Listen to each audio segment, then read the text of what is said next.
அதுக்கு அடையாளம் தான் இந்தியாவில் எந்த மாநில அரசு செய்யாத வகையில் நீதியரசர்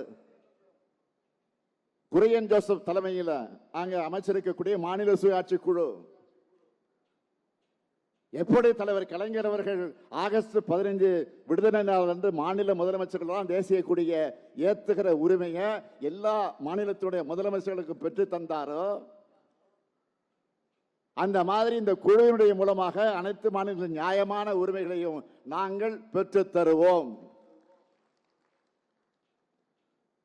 மாநிலங்கள் சுயாட்சி பெற்றவையா இருந்தாதான் இங்க உங்களுக்கு இங்க இருக்கக்கூடிய மக்களுக்கு தேவையானதை செய்ய முடியும்.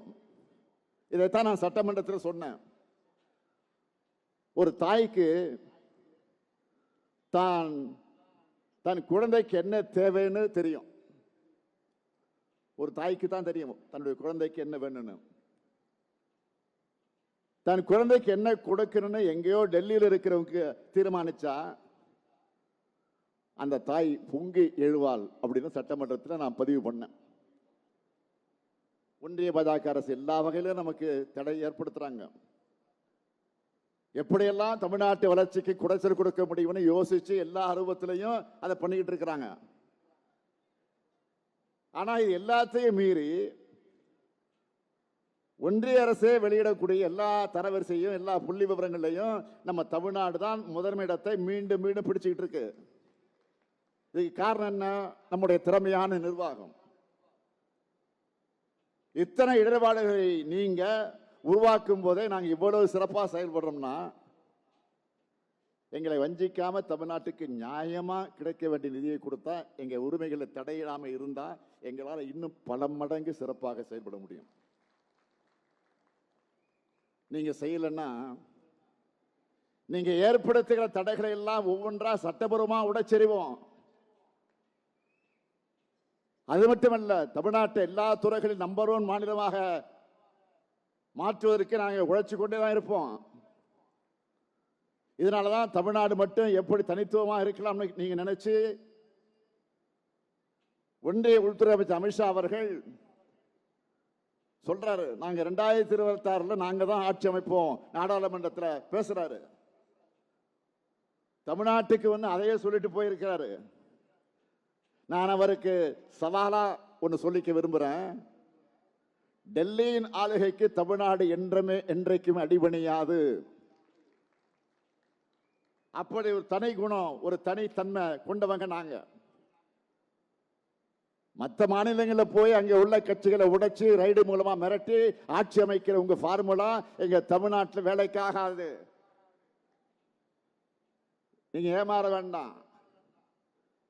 2026 திராவிட மாடல் ஆட்சி தான். எங்க தமிழ்நாடு எப்பவுமே டெல்லிக்கு அவுட் ஆஃப் கண்ட்ரோல் தான். இங்க இருக்கக்கூடிய சிலரை மிரட்டி கூட்டணி வச்சுட்ட நீங்க ஜெயிக்க முடியுமா? உங்க பரிவாரங்கள் எல்லோரையும் சேர்த்துக்கிட்டு வாங்க, நீங்க ஒரு கை பார்ப்போம். நான் கேட்கிறது, தமிழர்களை எப்படியெல்லாம் நீங்க கொச்சைப்படுத்தினீங்க. அண்மையிலே கூட ஒன்றிய கல்வி அமைச்சர் தர்மேந்திர பிரதான் அவர்கள் தமிழர்களுடைய நாகரிகம் இல்லாதவங்கன்னு சொல்லிட்டு மன்னிப்பு கேட்டார. அதுக்கு முன்னாடி இன்னொரு ஒன்றிய அமைச்சர் தமிழர்கள் வெடிகுண்டு வைக்கிறவங்கன்னு சொல்லிட்டு மன்னிப்பு கேட்டார். நீங்க என்ன ஒடிசாவில் பேசுனீங்களா? பூரி ஜெகநாதர் கோயில் கருவூல சாவியை திருடி தமிழ்நாட்டில் வச்சிருக்காங்கன்னு நீங்களும் பிரதமரும் ஒடிசாவில் போய் பேசுனீங்க. தமிழ்நாட்டை சார்ந்த ஐஏஎஸ் அதிகாரி ஒருவர் ஒடிசா மாநிலத்துடைய முதலமைச்சருடன் இருக்கிறார் என்பதற்காக ஒரு தமிழர் ஒடிசாவை ஆளலாமா என்று கேட்டு பிரித்தாளும் சூழ்ச்சி நடத்தினீங்களா? அது மாதிரி இங்க செய்ய முடியாது.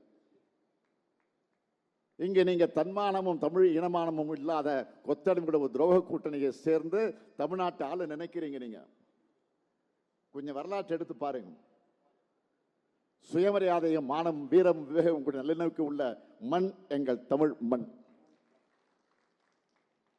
ஆதிக்கத்தையும் ஆக்கிரமிப்பையும் எந்த காலத்திலும் அனுமதிக்காத மானமுள்ள மண் இந்த தமிழ் மண். தேர்தலுக்குள்ள அடுத்த ஓராண்டு நீங்க எப்படியெல்லாம் ஏவல் அமைப்புகளை வச்சு மிரட்டுவீங்கன்னு எங்களுக்கு தெரியும். ஏன் நாட்டு மக்களுக்கு நல்லாவே தெரியும். நாங்க இந்த உருட்டல் மிரட்டலுக்கெல்லாம் அடிபணிகிற அடிமைகள் அல்ல. அமித்ஷா இல்ல, எந்த ஷாவா இருந்தாலும் சார் எங்களை ஆள முடியாது. இது தமிழ்நாடு. இந்த முத்துவேல், கருணாநிதி, ஸ்டாலின் இருக்கும் வரை உங்க திட்டம் பலிக்காது. தமிழ்நாடு போராடும், தமிழ்நாடு வெல்லும். விடைபெறுகிறேன். நன்றி, வணக்கம்.